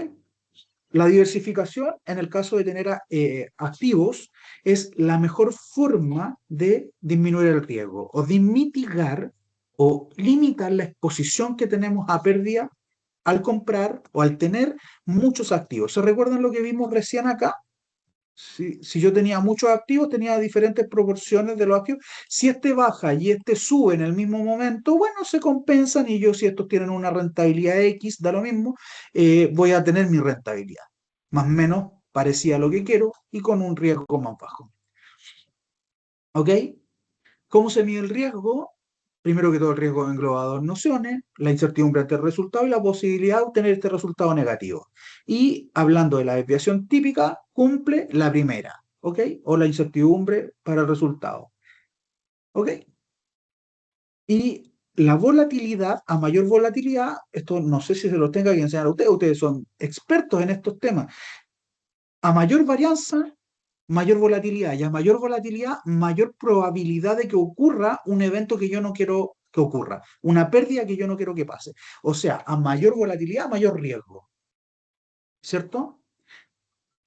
Si tenemos este ejemplo, la rentabilidad esperada es un 10% y el riesgo o la varianza, perdón, en este caso la desviación estándar fue sacada aquí, es 1,6. Ese es el riesgo que tiene a este 10% de rentabilidad. Si tenemos estas dos acciones y tenemos que, entonces, calculamos la rentabilidad de A, que me da un 10%, calculamos la rentabilidad de B, que nos da un 10%, y calculamos las desviaciones estándar de A y B, entonces tenemos que A es más volátil que B y B me entrega el mismo retorno que A, por lo tanto, yo, si tuviera que elegir entre estos dos activos, que no es lo que corresponde hacer, elegiría el B. ¿Por qué? Porque tiene el mismo retorno a menor riesgo. ¿Ok? Pero ¿por qué digo que no corresponde hacerlo? Porque a lo mejor este activo A se correlaciona en forma eh, contrapuesta al activo B y por lo tanto mi rentabilidad se me va a mantener con un riesgo menor que el que tengo de cada uno de los activos en forma individual. Y eso es lo que vamos a ver ahora, en un poquito de rato más. Si calculamos les dije, le hice una pregunta, casi todos me dijeron que habían elegido la B, calculémosle el riesgo a cada una de ellas. Si ustedes se fijan, claro, la B tiene una mayor rentabilidad, pero también tiene un mayor riesgo. ¿Por qué? Porque a mayor riesgo yo exijo una prima por retorno, o sea, exijo mayor rentabilidad porque es más riesgosa, ¿ok? Y eso fue lo que les dije, les había contado la mitad de la historia nomás, ¿ok? Sabemos entonces que una cartera de inversiones, la esperanza de la rentabilidad es la sumatoria de la probabilidad del retorno de cada uno de los activos en algún momento. ¿Ok? Y si tenemos los datos pasados, entonces podemos calcular la rentabilidad a través de la media de los retornos de los activos en el periodo T. ¿Ok? Si tenemos esta empresa y tenemos estas rentabilidades, esto está calculado con el logaritmo natural de la diferencia entre estos dos valores, ¿ok? Para que sea una media, un valor, ¿cómo se llama? Geométrico. Entonces, el mu-i es igual a, o en la media es 1 sobre t de la sumatoria de los retornos en t. En este caso, la respuesta de esto es 0,029. Ese es la media o el retorno esperado de esta acción que fueron calculados con esos datos que están ahí. Nada más. 95, 96 hasta el 2003. ¿Qué sucede si tenemos dos activos? Entonces, si yo tuviese acá el retorno del activo y este activo me renta un 10%, este un 12%, este un... Perdón, no está en porcentaje. Si este me renta un 10%, este un 12%, este un 15%, este un 3%, este un 4% y este un 8%, entonces yo podría decir que la esperanza o el retorno del portfolio es igual a el retorno del activo 1 por la probabilidad del activo 1. Entonces, más el retorno del activo 2 por la probabilidad, bueno, voy a hacerlo acá entonces. Este por este, ¿cierto? Me va a rentar eso, esto, y voy a decir entonces que el retorno del portafolio es la suma de los retornos de cada uno de mis activos según la posición que yo he tomado en ella. Si tenemos estos mismos retornos, pero con una cartera diferente, que está acá, fíjense, entonces el retorno de este otro portafolio, recuerden que este portafolio yo lo cambié, ¿verdad? Espérenme un poquitito. Fue igual este por 3,06 y esto es la suma, ahí está. No se nota mucho la diferencia, vamos a darle más números, a ver si es que se nota un poco más. No, vamos a ver qué es lo que está pasando aquí. A ver, tengo... Ah, porque me rentan lo mismo. Es que tengo los mismos valores. Perdón, estoy calculando sobre el mismo valor. Entonces ahora lo voy a calcular sobre el otro valor, que es este que está aquí. Ahí está. Esta es la segunda cartera. Esta es la primera cartera, que es la que está acá. Y esta es la segunda cartera, esta, que es la que está ahí. Entonces vamos a cambiar estos valores para la derecha para que no nos confundamos nada más. Y vamos a calcular aquí las rentabilidades según la nueva cartera de inversiones. Si ustedes se fijan, tengo el mismo valor invertido, ¿verdad? 360 millones. Muchachos, están por ahí todavía, ¿o no? Tengo Sí, profe, 360 Sí, sí. millones profe. invertidos, Por aquí Sí. Sí, estamos. profe. Sí, profesor. pero tengo proporciones diferentes en cada uno de los activos a lo que tenía en la primera cartera. Y por lo tanto, la rentabilidad del portafolio también cambió, ¿verdad? A pesar de que la rentabilidad de los activos sigue siendo la misma. Pero como tengo una proporción diferente de inversión en cada uno de los activos, la rentabilidad del portafolio cayó. ¿Estamos de acuerdo, no? Sí, profe. Así Sí, que no es profesor. trivial, no es trivial la decisión que tomamos de invertir en uno u otro activo y qué porcentaje queremos invertir. ¿Ya? Esto es lo que me dice eso. Me dice solo eso, me dice que la rentabilidad de un portfolio con dos activos es el W sub A por la esperanza de retorno A más uno menos el W sub A, que en realidad si tengo dos activos, si tengo estos dos activos, entonces el W sub A es, vamos a sacar la suma aquí,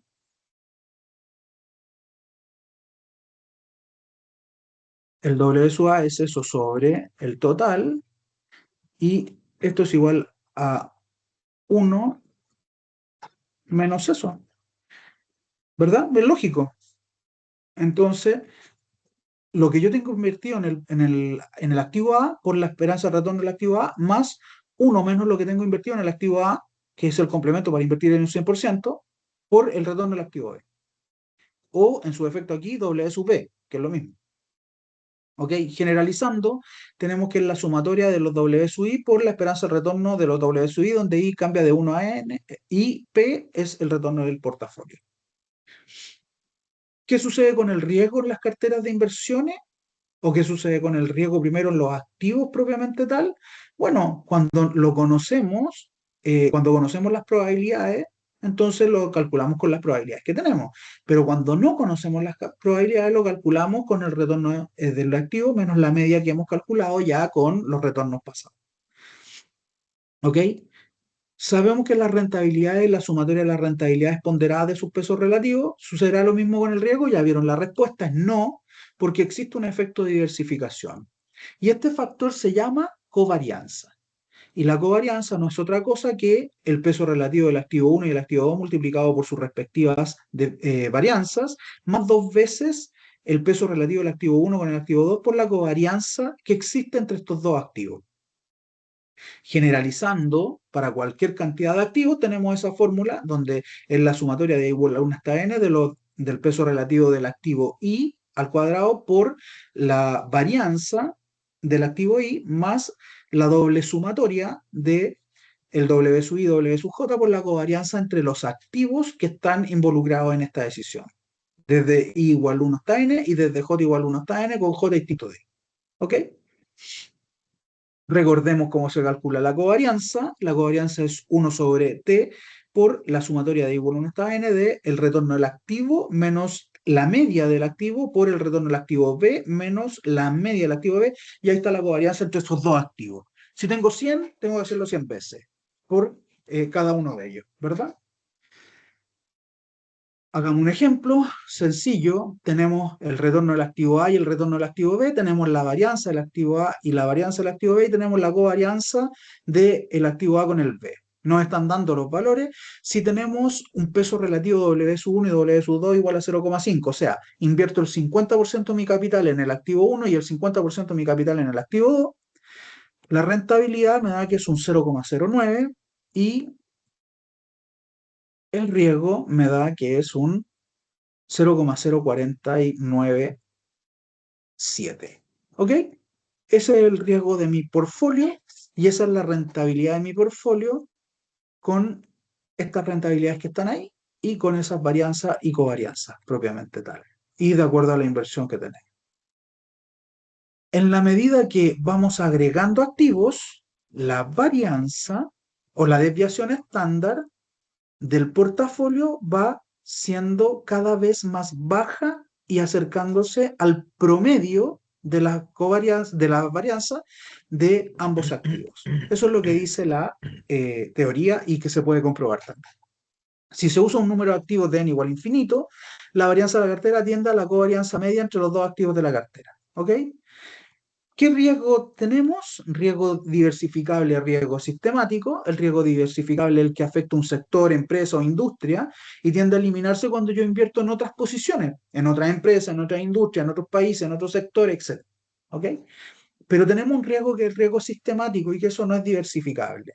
Por ejemplo, el riesgo país, el riesgo tasa de cambio, el riesgo de interés, de inflación, etc. ¿Ok? Y el riesgo total es la suma de ambos riesgos.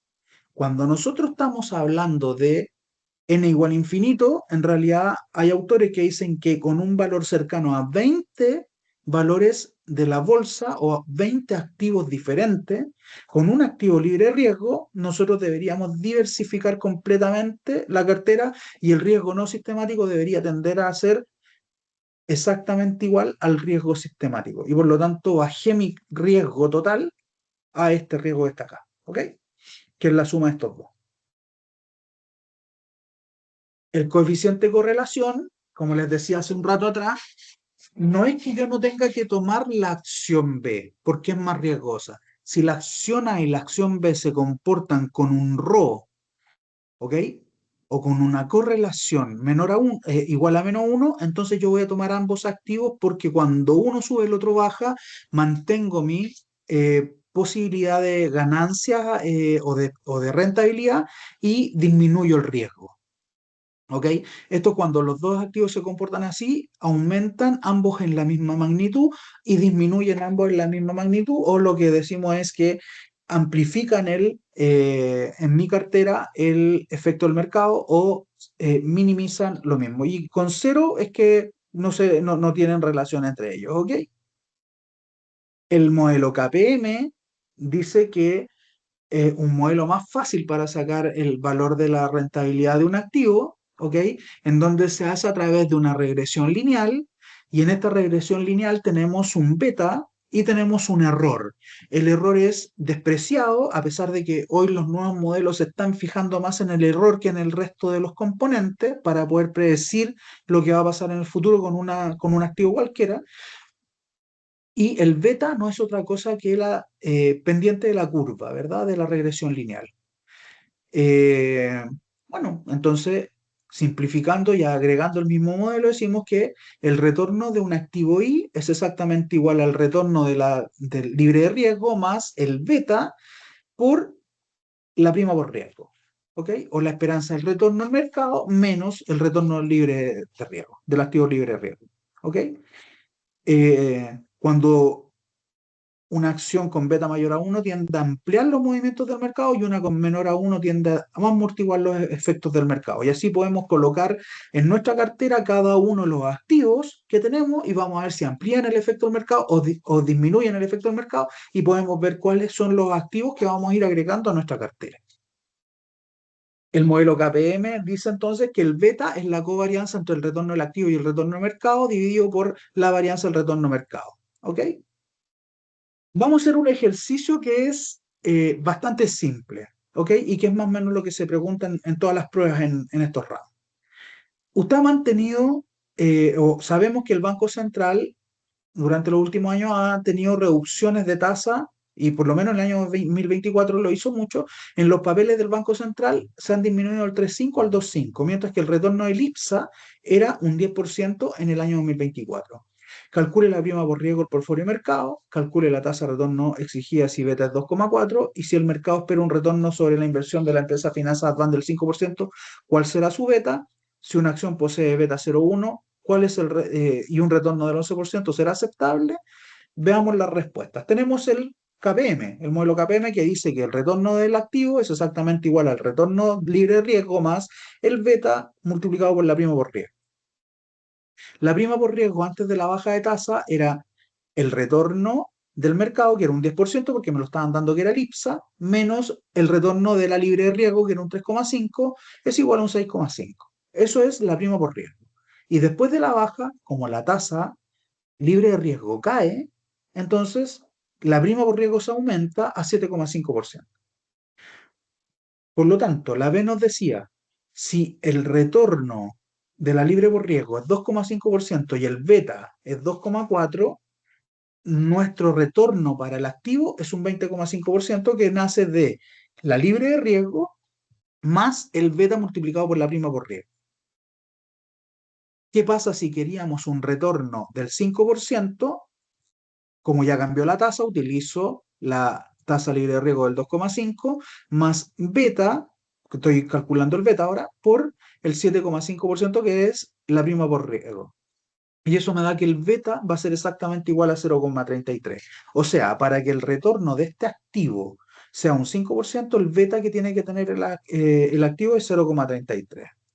Y si el retorno, después me decían, si el beta es 0,1 y la acción tiene un 11% de retorno, dígame si es aceptable o no comprarla. Usted calcula el retorno al activo, le da que es un 3,25, y como me están ofreciendo un 11, entonces la acción está subvalorada y por lo tanto es aceptable y deberíamos comprarla. ¿Ok?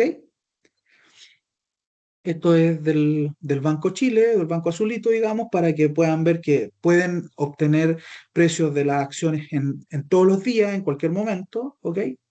Esto me parece que lo vimos, ¿cierto? La parte de la estructura de capital para ver cómo se calcula el WACC, ¿o no? Vimos el WACC, ¿verdad?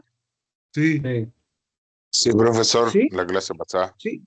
Sí, sí, vimos el WACC. Entonces aquí está el WACC, aquí se calcula y no tiene mucha ciencia. ¿Ok? Si eh, vamos a dejar de compartir. Quiero que sepan que pueden extraer cualquier precio de la acción de cualquier acción del mercado. Ustedes me dijeron Banco Chile, yo dije Sokimich. Voy a colocar Sokimich aquí y voy a colocar Banco Chile acá. ¿Ok? Profe, no está ¿Ustedes creen compartiendo por que si acaso. no estoy compartiendo? Ah, perdón. Ahora sí. Sí, ahora sí. Gracias. Perfecto. ¿Cómo ustedes me traerían los datos del último año de Sokimich y del Banco Chile para poder hacer un análisis de retorno de, para dos activos? En la prueba les puedo decir, muchachos, por favor, escojan dos acciones de la bolsa y no se pueden, ¿cómo se llama? No se pueden repetir. O sea, si el grupo uno eligió Sokimich, el grupo uno nomás tiene Sokimich y me la tienen que mandar por correo. ¿Ya? Y les digo, extraigan los retornos de la acción Sokimich desde el 1 de enero del 2026 hasta el 22 del 7 del 2026 en forma semanal, por decir algo, eh, y calcúlenme su riesgo, su rentabilidad, su retorno. ¿Ok? Su rentabilidad, perdón, su retorno es lo mismo. Entonces, su riesgo, su rentabilidad, y después les digo, y ahora fórmenme una cartera que el 25% de su inversión esté en Sokimich y el 75% en Banco Chile. Díganme cuál es el retorno y el riesgo y díganme cuál es la covarianza de cómo se llama de los activos. Ustedes están perfectamente capacitados para hacerlo, tienen todos los formulismos. Lo que más se podrían demorar es en sacar los precios de las acciones, ¿verdad? La covarianza me la entrega solo el Excel, no tengo problema. Entonces el riesgo del portafolio lo puedo sacar fácilmente. ¿Dónde podrían tener problemas ustedes? Como ingenieros civiles no van a tener problemas en los cálculos estadísticos, eso yo lo tengo súper claro. Señores, señoritas, porque esa podría ser la evaluación de mañana. Y un bono, por supuesto. O dos bonos, no sé. ¿Quién me da una idea?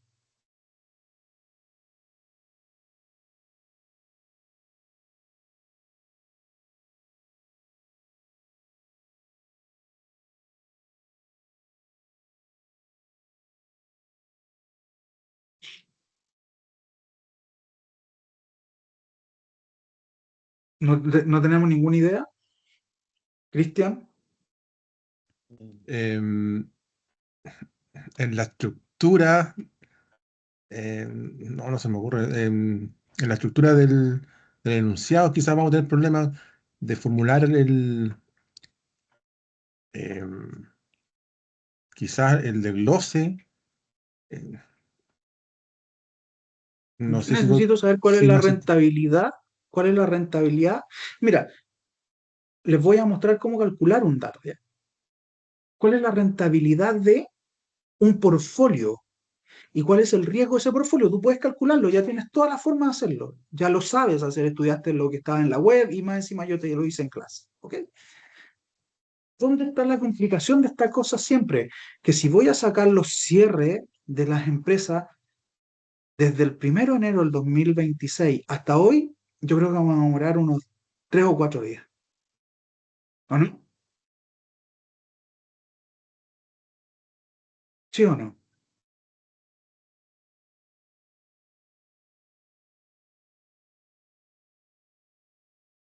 ¿Qué creen ustedes, chiquillos? ¿O no se van a demorar nada?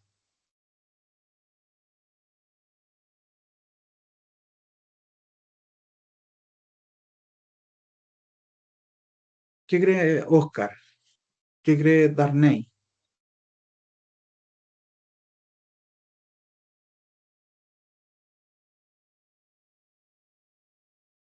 Señores, señoritas, Javiera, ¿qué cree usted? ¿O nadie cree nada? Chicos, Yo creo No, que yo puede ser creo mejor. a donde no sabemos tanto del tema, nos perdemos, pues no sabemos qué va a pasar realmente. Yo por lo menos no Pero, a ver, manejo el área, entonces para mí todo lo que a usted me ver, habla es nuevo, así que no se pero me, por eso supongamos no que se yo me te, ocurre nada. pero mira, yo te digo Banco Chile, ¿ok? Banco Chile. Y necesitas el precio de la acción para poder sacar su rentabilidad, ¿ok? ¿Cierto? Y aquí tenemos Sí, las fechas. Aquí tenemos el Banco Chile y aquí tenemos las fechas. Supongamos que tenemos el 01 del 01, no, el 02, 02 del 01 del 2026. Y de ahí hacia adelante le vamos a sumar un día, ¿ok? Y yo te voy a pedir, mira, aquí vengo recién en el 2. ¿Cuántos datos estoy pidiendo? Ya. Supongamos que llego hasta el 10 del 2 nomás. ¿Cuántos datos estoy pidiendo? Estoy pidiendo uno, 2, ¿cierto?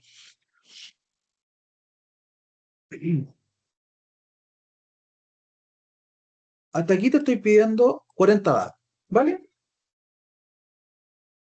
¿Cómo vamos a sacar los precios? Primera cosa que podríamos hacer. Estoy compartiendo, ¿verdad? sí, Sí, ¿Sí o profe. no? Sí, Sí, sí, profe, sí. sí. Bolsa de Santiago. Lo primero que podría hacer. Bolsa de Santiago, ¿verdad? ¿Estamos de acuerdo? sí. ¿Y qué busco aquí? B, Chile. Banco de Chile. Y el mnemotécnico se llama Chile.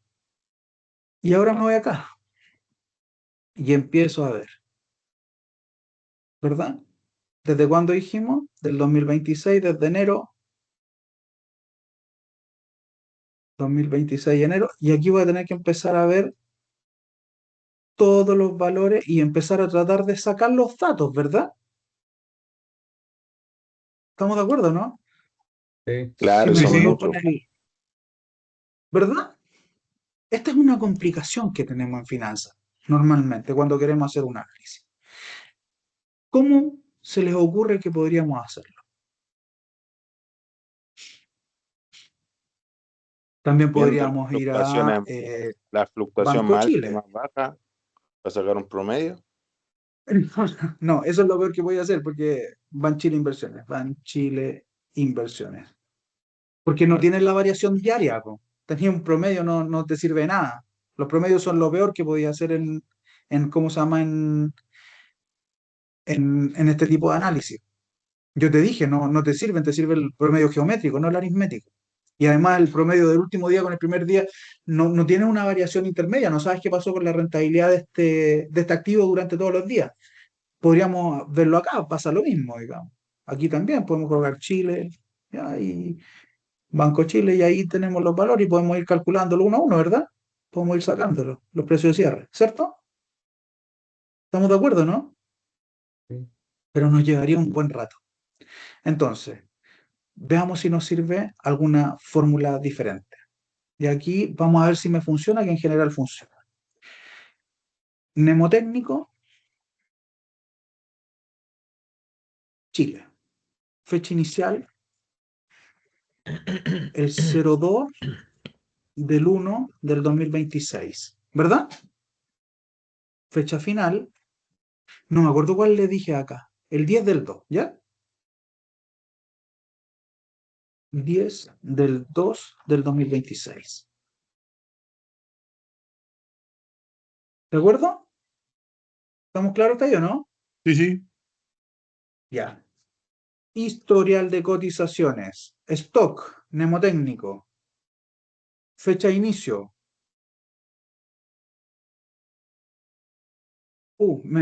Perdón, me equivoqué porque cambié la primera parte. Historial de cotizaciones. Mnemotécnico. Ahí está. Fecha de inicio. Fecha de término. ¿De acuerdo? ¿Cómo se las pedí? Diario, semanal, mensual. ¿Cómo está ahí? Diario, ¿verdad? Sí. Diario. Listo. Ahí está, chiquillo. ¿Por qué tiene menos datos que lo que tenía acá? Porque están los sábados y domingos que no hay, ¿cómo se llama? No hay transacciones. ¿De acuerdo? Profe, Cambiamos ¿y esta fecha. eso está linkeado como directo con el portal del banco, o sea, como el mercado de valores? Sí, Ah, buena.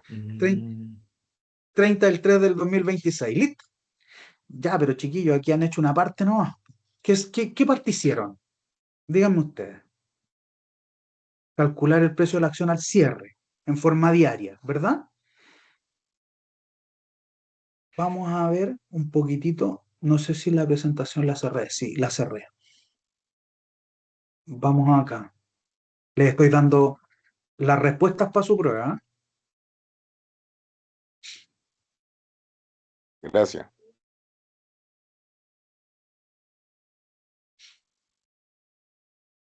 ¿Qué hacemos cuando conocemos los valores ex post? ¿Qué es lo que hacemos? Ocupamos,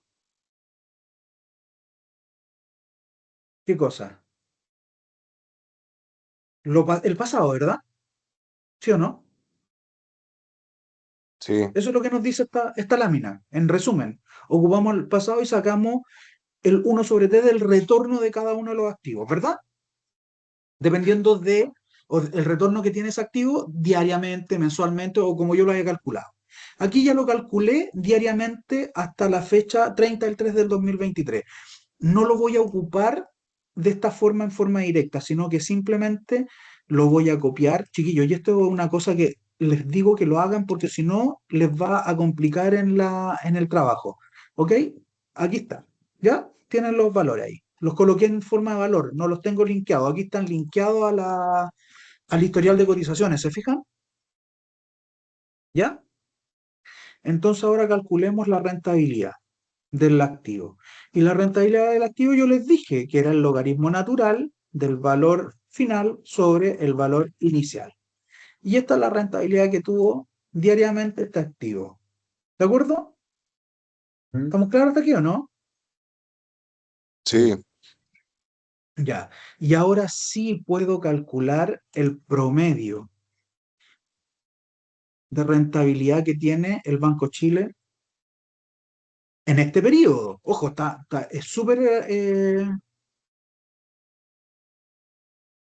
es súper específico, es en este periodo, no es en otro. Entonces, el promedio es una rentabilidad negativa. ¿Estamos de acuerdo? Ujú. Sí, ¿Sí? sí. Perfecto. Ahora hagámoslo para SQM. Listo, ahí están los precios de cierre de SQM. Ok, lo voy a colocar acá, lo voy a copiar. Perdón, no necesito todo esto, necesito esto no. Control C y lo voy a pegar aquí. Oh, me equivoqué. Pegar en valores. Ahí está. Este es SQM y esto es B Chile. ¿Verdad? ¿Estamos claros, no? Esto lo Sí. voy a colocar acá arriba para que no me sí, moleste. profe. Entonces la rentabilidad del activo J, le voy a colocar J para que no me vayan a decir, pero profe, el otro se llama ahí. Ya, yo sé que el otro se llama ahí, pero no quiero que shift igual al logaritmo natural de eso sobre eso. Y ahora lo calculamos hacia abajo. Listo, ese es y estos dos datos no los tiene por alguna razón, no cotizó o algo pasó o yo no ocupé bien los números, pero supongamos que están bien hechos, digamos. Hasta el 30 del 3, 80,92, 2 del 1, 2 del 1. Algo no copié bien. Voy a tratar de copiar de nuevo, ¿ya? O a lo mejor hay una fecha que no cotizó entre medio, ¿ya? Pero supongamos que ahí está bien, ¿ya? Porque aquí tendríamos que revisar que estas fechas sean las mismas que están acá, ¿ya? Por favor, ¿me entiende lo que estoy diciendo? Sí.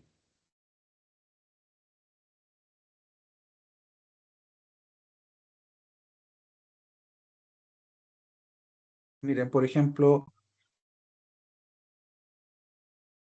5. Puede ser que haya algún momento en que no haya cotizado, pero, o que yo me haya equivocado en pegarla, ¿de acuerdo? Que quede claro eso. Ya, pero la cosa es que tenemos estos rendimientos. Y aquí vamos entonces a calcular el promedio de ¿quién? De Lo que SQM. vi.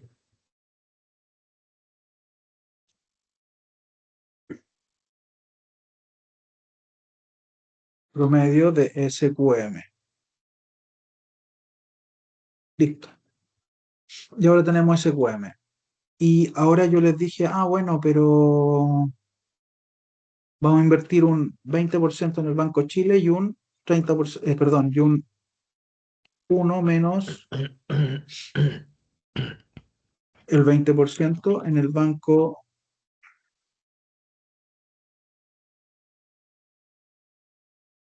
en el Sokimich, ¿verdad? Díganme cuál es el retorno del portfolio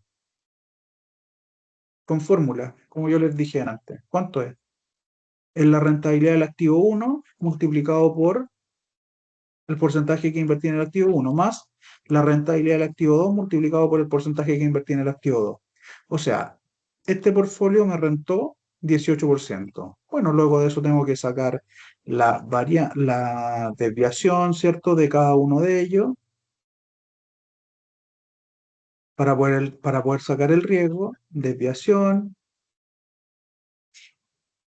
de cada activo, después la covarianza o la correlación que existe entre ellos, y después voy a poder, y eso lo van a hacer ustedes, en el Excel se puede hacer, por supuesto, y después van a sacar entonces en insertar, perdón, inicio en symbol,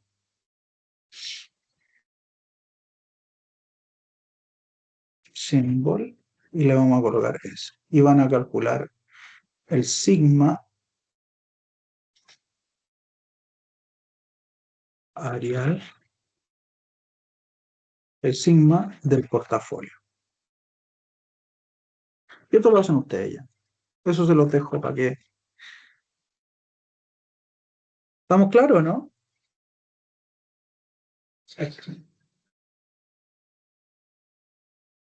¿Se entiende, muchachos? ¿Muchachas? Sí, profe. O sea, yo en la prueba les podría decir, tomen como grupo dos acciones, busquen los últimos 252 datos. ¿Para qué? Para que la muestra se distribuya normal con media cero varianza 1, ¿cierto? O esperemos que se distribuya de esa manera, porque los datos, se ha demostrado que los datos de los retornos de los activos son aleatorios, así que podemos utilizar perfectamente esos valores. 252, además 252 son un año, ¿cierto? Un año calendario, me refiero a un año activo, digamos, de días de cotizaciones. Y calculen el retorno si ustedes invierten 100 millones en uno y 200 millones en el otro, o 100 millones y 558.224 en el otro, o lo que sea. O la edad de ustedes multiplicado por 10.000 UF al día de hoy, ¿cierto?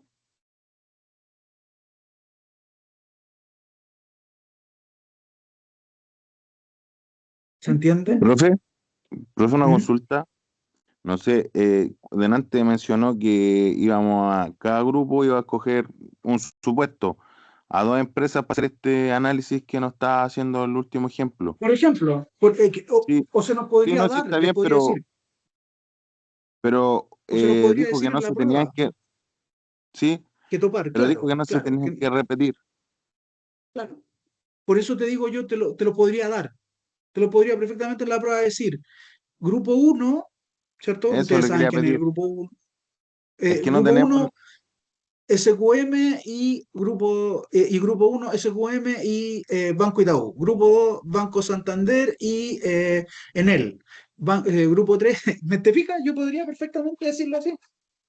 ya, esa era la idea, profe, si lo podía mencionar usted, porque como no sabemos qué número es cada grupo, o por lo menos yo no sé qué número es mi grupo, Yo si usted lo tampoco. pudiera hacer así sería genial.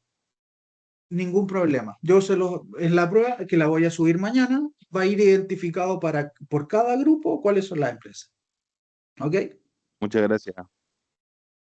Y acuérdense que tienen que calcular el portafolio y todo, etcétera. Todo, hacer una cosa real. Esto es real, chiquillos, esto no es ficticio. Miren, les voy a mostrar una evaluación hecha real, digamos. Eh, Déjenme dejar de compartir un poquitito para que no sepan qué es lo que es. Solo vean los números.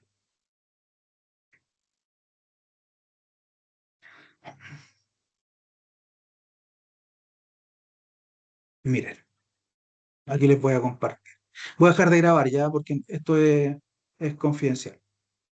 Me despido y dejo de grabar.